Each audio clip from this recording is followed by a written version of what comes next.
2018 is a weird year for some people. Ash Wednesday and Valentine's Day fall on the same day, which is ironic because Ash Wednesday is all about being solemn, fasting, and abstaining, while Valentine's Day, an actual saint's day, while more secularized now, is all about romance, love, and fucking while eating chocolate-covered strawberries. Other holidays that fall on the same day this year: April Fool's Day and Easter, which only happens about 3 or 4 times a century, which is almost too good to even be real.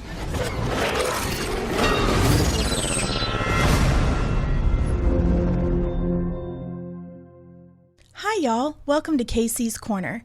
Today we're going to talk about Mardi Gras, also known as Shrove Tuesday, Ash Wednesday, and Lent. First up, let's get into Mardi Gras. I'm not really going to spend a whole lot of time on Mardi Gras, but more the history of how it developed and where it came from, which is Shrove Tuesday. But before we get into that, one interesting thing I learned while doing research for this video is that there's a Mardi Gras season, which I wasn't aware of. I just thought it was Fat Tuesday. Anyway, the Mardi Gras season begins on the Epiphany, which is on January 6th. In Western Christianity, the Epiphany commemorates the day that the Magi visited the newborn baby Jesus. In Eastern Christianity, the Epiphany commemorates the day that Jesus became the Son of God, because they don't believe that he was always a supernatural being. Eastern Christians believe that Jesus was born a normal person and only became the Son of God upon his baptism in the Jordan. But back to Shrove Tuesday.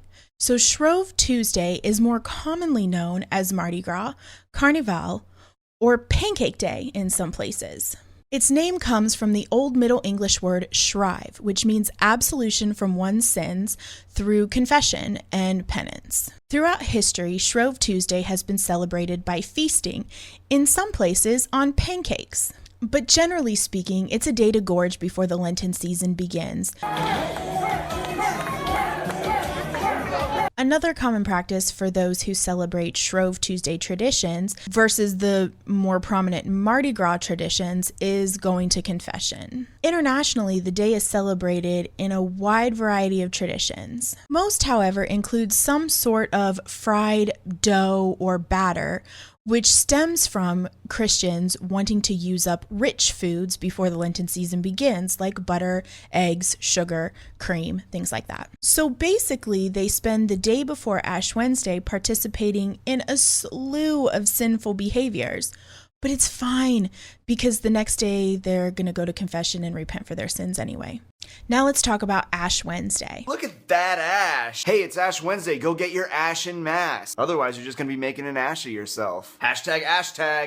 Shake that ash, girl. The Christian practice of Ash Wednesday dates back to the 11th century. Though it is not celebrated in all denominations of Christianity, it has become pretty widespread throughout the United States in about the last 40 years. The ashes used to mark the foreheads of the religious are made from burning leftover palms from the previous Palm Sunday. They represent penance and mortality, and one of the favorite Christian sayings on Ash Wednesday is, "You are from dust, and to dust you shall return." Besides the tradition of receiving ashes in the form of a cross on your forehead on Ash Wednesday, another common tradition is fasting. The services are typically solemn and focus on things like sinfulness, self-reflection, and confession. So given the importance of the occasion, one would think that religious people would take it incredibly seriously and give it the due time that it warrants. But who has time for all that penance? We have jobs, school, families, lives, which I'm kind of happy to say are far less centered around the church than they used to be. Enter Ashes to Go. Ashes to Go is a fairly new phenomenon that I had never heard of until I moved down here to Alabama. But apparently, now that shit is everywhere. No time for mass? Too busy before work to go to services?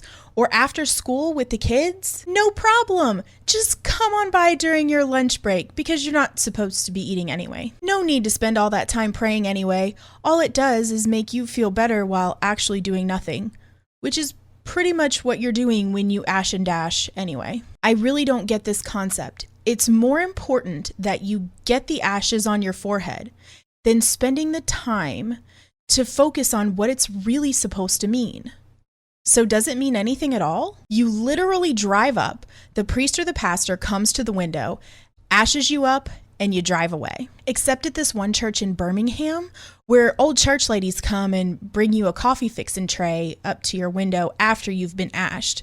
Let's just hope they didn't make it with the holy water. Now on to Lent. Lent is the time period between Ash Wednesday and Easter. It's 40 days long and meant to be a replication of Jesus' sacrifices and life in the desert between the time when he was baptized on the Epiphany and the time when he started his new life in the ministry. The period is marked by sacrifice and reflection and is meant to prepare a religious person for the upcoming resurrection of the Christ. Usually, people give up something for Lent. A bad habit, sweets, soda, cussing, whatever. Oh, here. Why don't you use this? No napkins. Gave it up for Lent.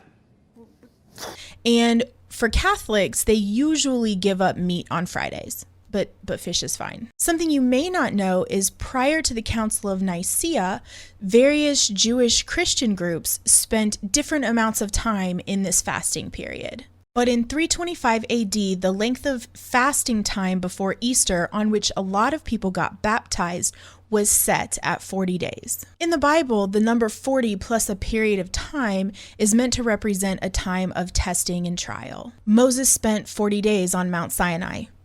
Twice. Elijah traveled for 40 days after fleeing the wrath of Jezebel. In Jonah, the Ninevites fasted for 40 days to stave off the wrath of God, which I'm surprised they were able to do, given his crazy ass kill everybody nature. Jesus spent 40 days in the desert after he was baptized, and the list goes on.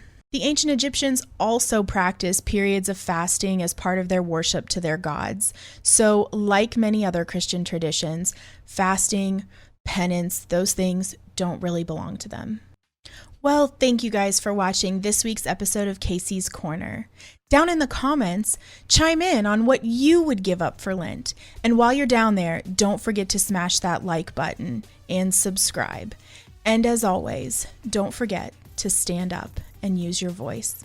Bye, y'all. But before we get into that, No, I'm not gonna do that.